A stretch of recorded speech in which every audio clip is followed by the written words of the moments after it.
Hello, Lisa Pezik here, coming to you live for another episode of the Lisa Pezik Show. We are still in the thick of a pandemic. We are still in the thick of figuring out, I don't even want to call it a new normal, because I don't know about you, but nothing seems to be normal for me. Nothing seems to be normal about this world that we're in.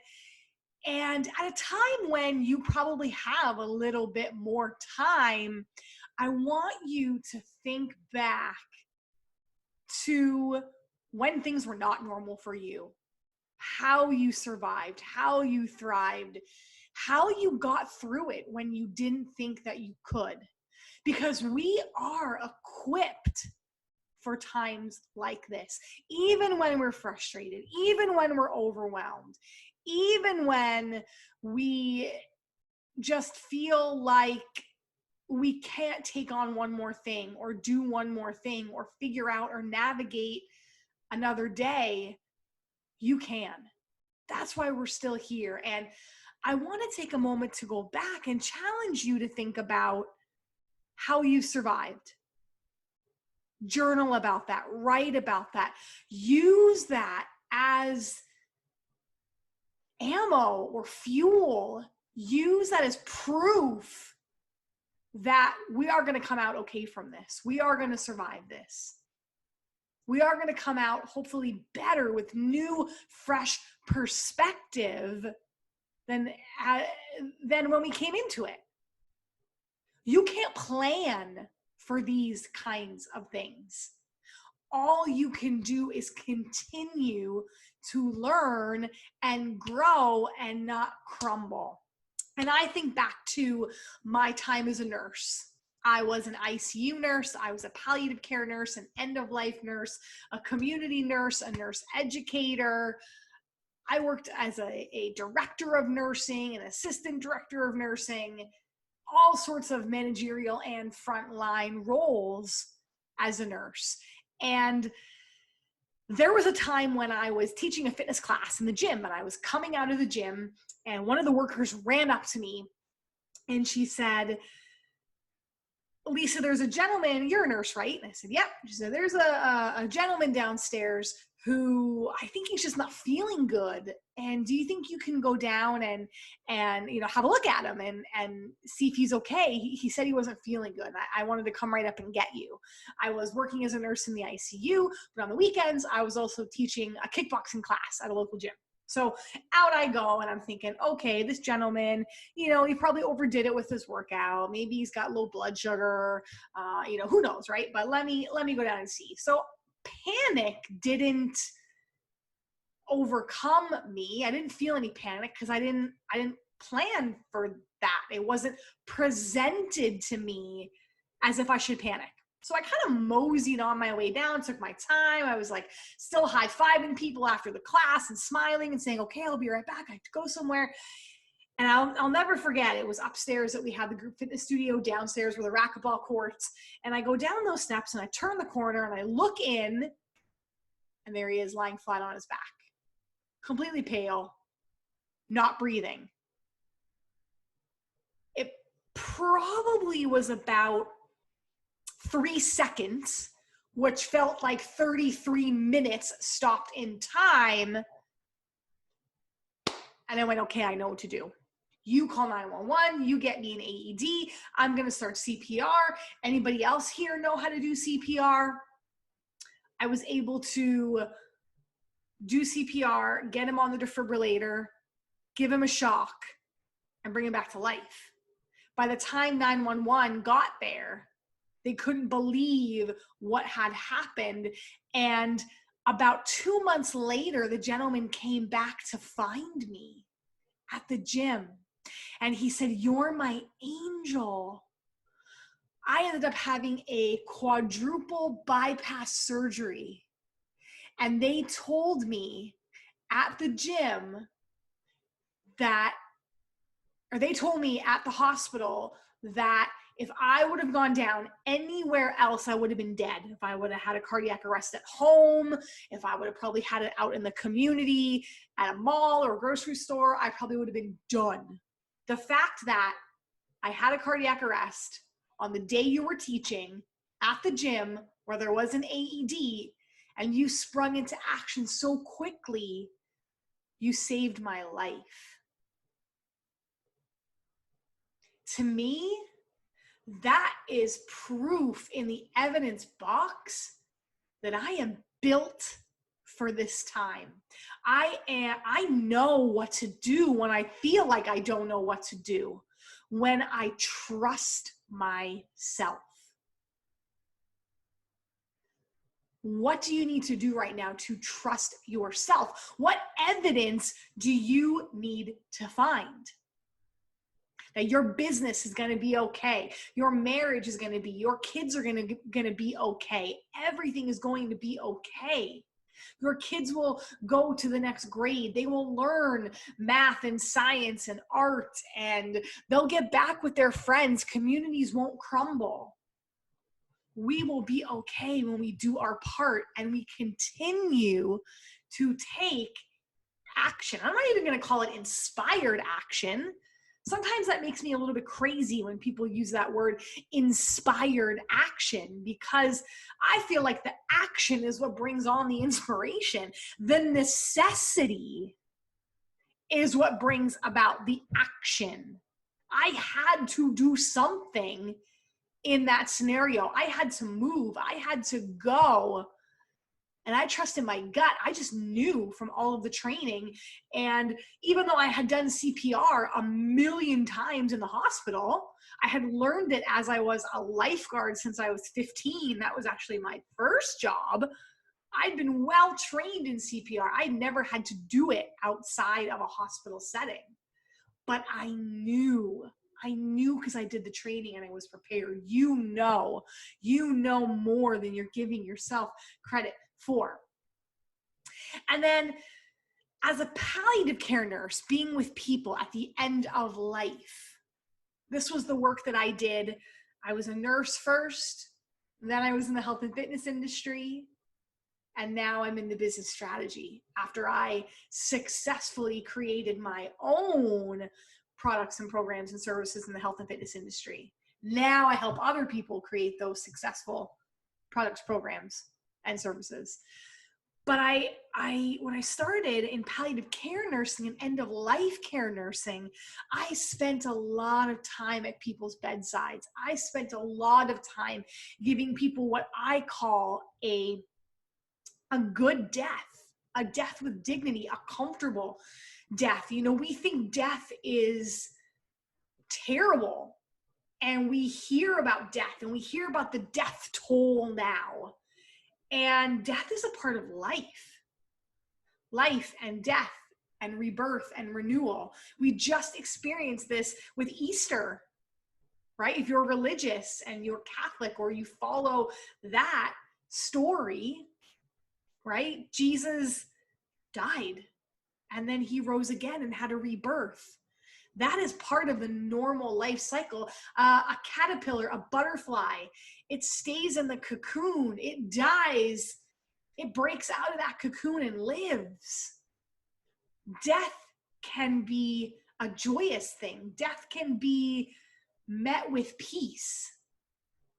And all of these experiences with ICU nursing and palliative care nursing and everything in nursing and being a lifeguard, working in health and fitness, and all of that evidence and those experiences allowed me to go into what I like to call battle mode when this pandemic hit. It was exactly like that scenario.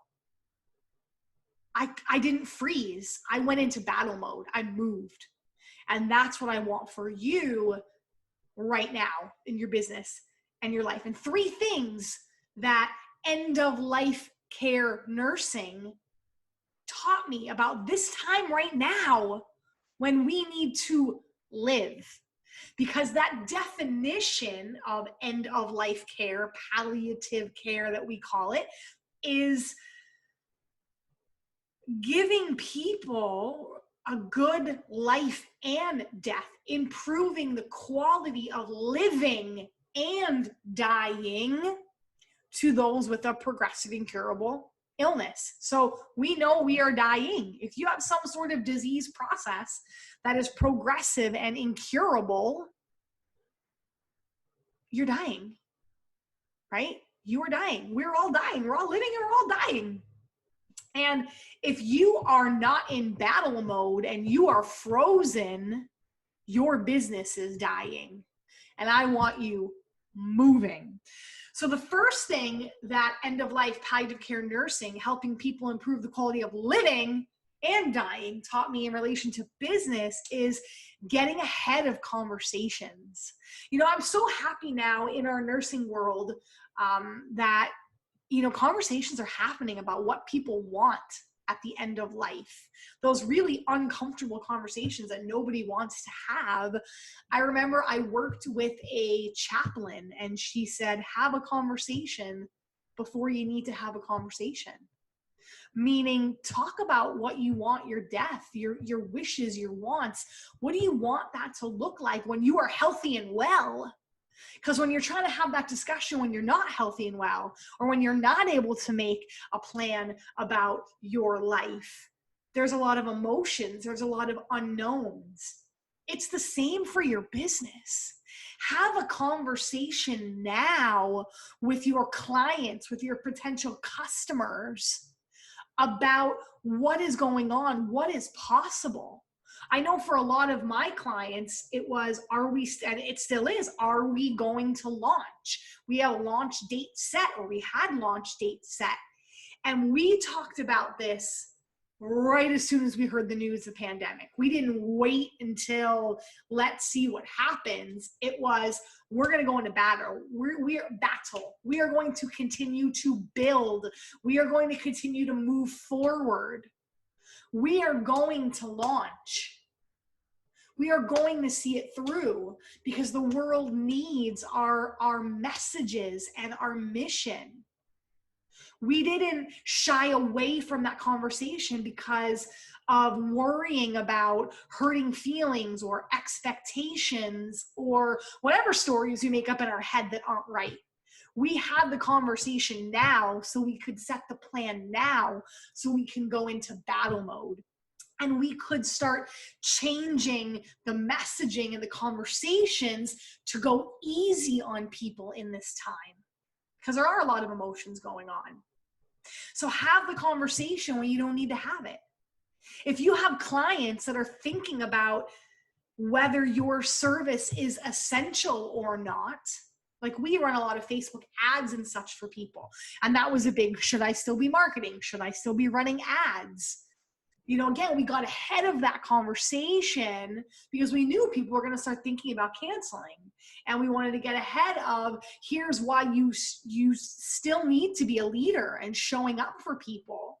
Or if, you know, financial is a real issue for you right now, and we do need to stop your ads, let's get ahead of that. Let's talk about that. So we're not running something that you can't afford or that you can't do. Always leading with that service mindset. That's what that is, no matter what profession you're in, as a nurse, as a business owner. It's service first. It's relationship first. So have a conversation when you don't need to have it. The second, at the end of life, regret. You know, we think we have all this time and nobody ever gave a shit about certifications or degrees or awards or medals or places or money or possessions. It was always, I wish I would have lived out that dream. I wish I would have mended that relationship. I wish I would have spent more time with my kids. I wish I would have divorced that first husband. Like, it's feelings, it's emotions, it's time. That's always the biggest regret for people, is time. And right now, we've been given a gift of time. You know, I was just reading an article earlier from Psychology Today, and someone had quoted that the motivational push right now is damaging for people. And I believe when done in a callous way, yes, that is damaging messaging for people who are struggling, and we're hitting them with, what the hell's the matter with you? That is damaging. But think about the flip side. It's also damaging when you're not going into battle, when you're dying, when you're not making a move, your business is dying when you're not making a move. Everybody's move is so different, but think about, if this gift of time that we have right now in this pandemic, think about if life were to go back to normal tomorrow. Would you be saying the flip side? Would you be saying, I wish I had more time? I wish I had more time to finally do that thing. You have that time now. You have that time now. What are you going to use it for to do differently? Again, maybe that is learning a new course. Maybe that's creating that course, learning a new skill, creating that new course, finally doing those ads, decluttering, organizing something. Maybe it's resting and recovery. Maybe you do need to lay on that couch for 8 hours a day because you've been going so hard that you are so tired, right? You know someone who's a frontline worker. Maybe you're going to go give them food or support. You're going to call them up. You're going to offer to grocery shop for them, right? You're going to give something because you have that gift of time right now. If you're not feeling good about doing something in your business, can you do something somewhere else? Because we've been given that gift of time. Regret is the killer of dreams. Only you know what those dreams are in your business, in your life. But if we were to go back to normal tomorrow, I don't want you to have any regret going, that was the time I should have done that. I mean, we've been productive as hell here. Like, we repainted the new wall, like in our main little foyer here. We repainted. We've been doing home renovations. We've been setting up our backyard for spring. Client work is still going. We've been getting our workouts in. We've been prioritizing our health. We've been prioritizing our recovery. We've been prioritizing family time. That's what works for me. I'm not saying that's what has to work for you. I put 5 new courses up in Kajabi that I'm going to be setting ads and launch plans out for. I do really good at building other people's assets, other people's courses and funnels and memberships, not my own. I neglect myself. I used to do it with my health, and I've taken care of that. Now I find this is creeping back up for me again in business, where I'm building everything for everyone else and not myself. So that's been the gift of time that I've given myself in business, so that I don't have any regret about building my own dreams.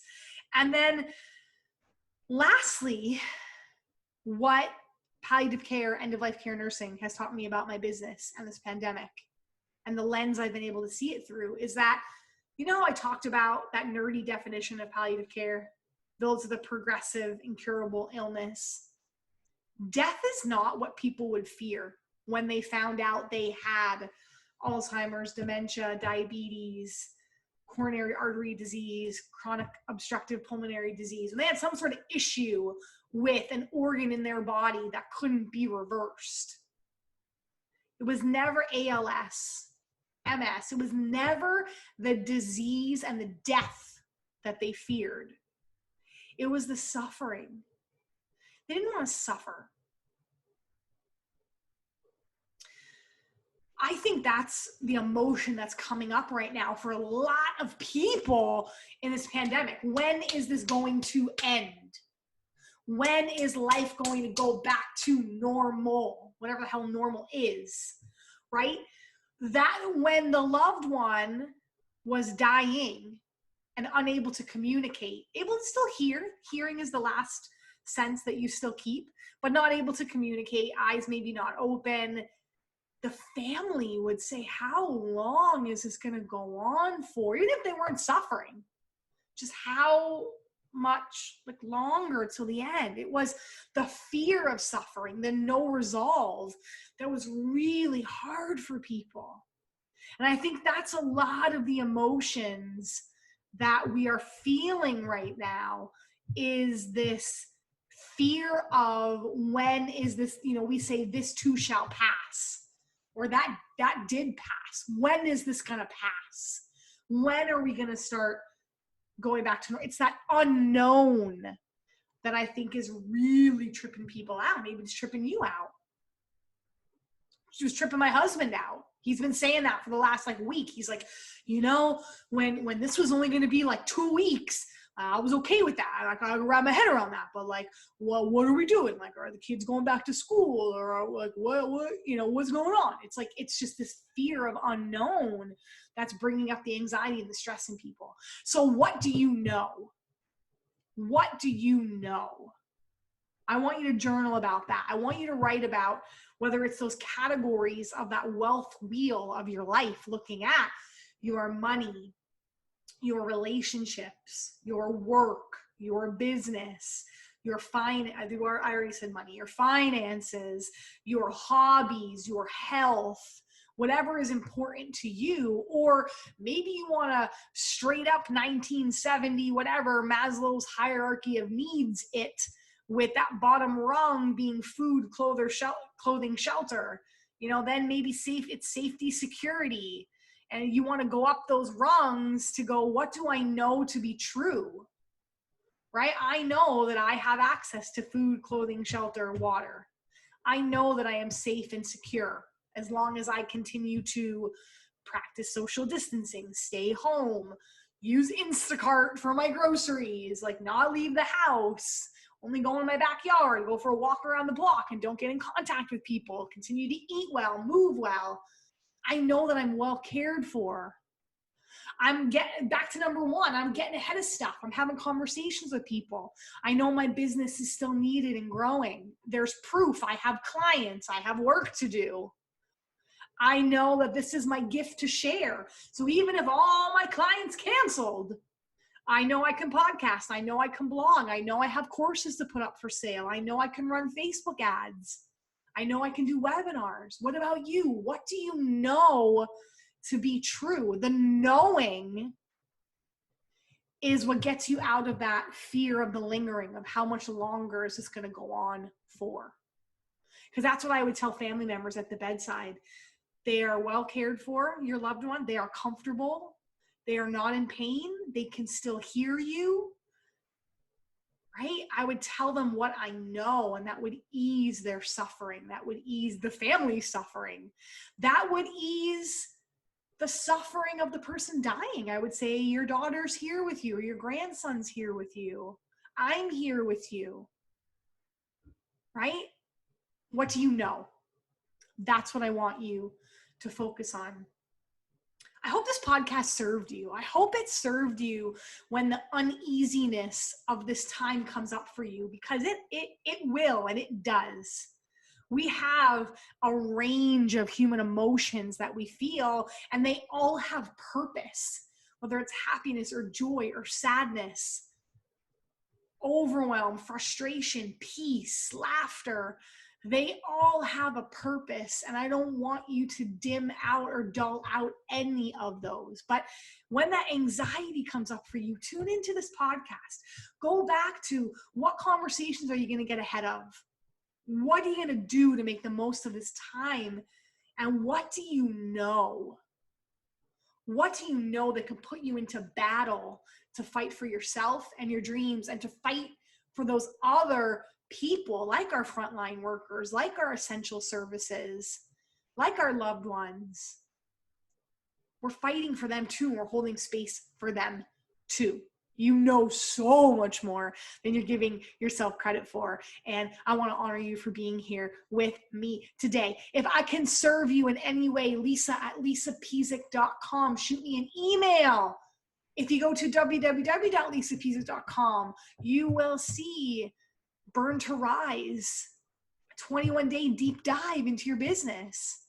That number 2, that gift of time. Maybe now is the time to take a deep dive in and see what you want to change. And that's exactly what that program does. It's www.burn2rise.com. It's an online course. It's 21 days worth of content or 21 lessons. You can take longer than 21 days to do it if you like. But if you got the 21 days, just go step by step by step by step. Go at it. Get in there. Thank you for being here. Be well. I know you're safe, so I'm not going to say stay safe. I'm going to say stay sane until I see you next time on the Lisa Pezik Show. Bye for now.